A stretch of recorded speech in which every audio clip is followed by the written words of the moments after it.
आप एक घर के मुखिया बनने जा रहे हैं, वहाँ पर एक बहुत इंपॉर्टेंट जगह होती है जिसका नाम है किचन।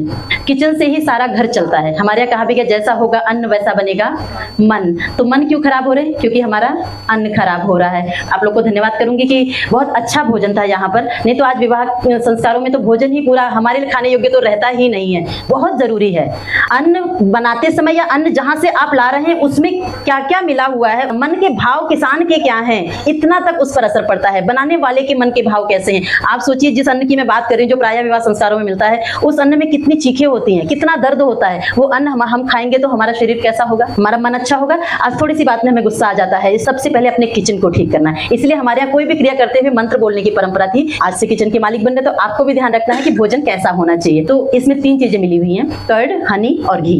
कर्ड जो हमारी शक्ति देता है हमें, घी है हमारी बुद्धि को बढ़ाता है, और शहद है वो मीठे के लिए होता है। तो मीठा पसंद है? हाँ, मीठा भी खाना चाहिए, है ना। तो मिठास भी जीवन में बनी रहे, मधुरता बनी रहे। हम जब भी बोले तो मीठा बोले। तो आजकल शहरों में लोग प्रायः बाहर का भोजन करते हैं। तो बाहर का भोजन बुरा नहीं है, लेकिन घर के भोजन और बाहर के भोजन में फर्क क्या है? आप कभी बाहर से आते हैं माँ के पास में, तो माँ के हाथ का भोजन स्पेशल लगता है। क्यों लगता है? माँ के हाथ का बिल्कुल सिंपल भोजन होता है, दाल रोटी होती है, फिर अच्छी क्यों लगती है? क्योंकि माँ उसमें प्यार डालती है, आशीर्वाद डालती है। और बाहर का जो है व्यक्ति वो किस मजबूरी में बना रहा है। तो ठीक है, कभी एंजॉय करने के लिए खाइए, लेकिन घर में भोजन बनाते समय बहुत ध्यान रखिए, कभी गुस्से में भोजन मत बनाइएगा। ये मेरी बात बहुत ध्यान रखिए। मेरे साथ बोलिए, ओम मधुपर्को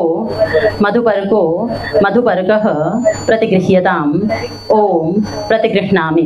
ओम भूर्भुवः स्वः मधुवातारितायते मधुक्षरन्ति सिन्धवः माध्वीर्नः सन्तोषिभिः। ओम भूर्भुवः स्वः मधुनक्तमुतोषसो मधुमत्पार्थिवं रजः मधुद्यौरस्तु नः पिता। ओम भूर्भुवः स्वः मधुमन्नो वनस्पतिर्मधुमा अस्तु सूर्यः माध्वीर्गावो भवन्तु नः। गृहस्थी का एक और दायित्व है, उसको अकेले नहीं खाना होता है, साथ में खाना है। और उसके बाद में परिवार में अगर साथ में रह रहे हैं तो छोटे बड़े जो है उनको पूछ करके खाना है। सोसाइटी में कोई नीडेड पीपल है उनको पूछ करके खाना है। गेट पर जो कभी अन्य प्राणी कोई आ गया, कुत्ता आ गया, गाय आ गई, कोई भी आ गया, उसके लिए भाग निकालना है। राष्ट्र के लिए कहीं जरूरत पड़ रही है तो वहां पर देना है। इतना सब भाग निकाल करके सबका जब आप खाते हैं तो आप डॉक्टर के पास में बीमार होकर के नहीं जाते हैं, शरीर स्वस्थ रहता है। तो इस तरह से जब भी अवसर आए, आपने देखा होगा माता पिता भी ये क्रिया करते होंगे, तो उनकी इस क्रिया को, इनके इस गुण को भी हमें धारण करना है। यहाँ पर सिंबॉलिकली हम लोग डायरेक्शंस में चीटे देंगे। ओम वसवस्वा गायत्रेण छंदसा भक्षयन्तु।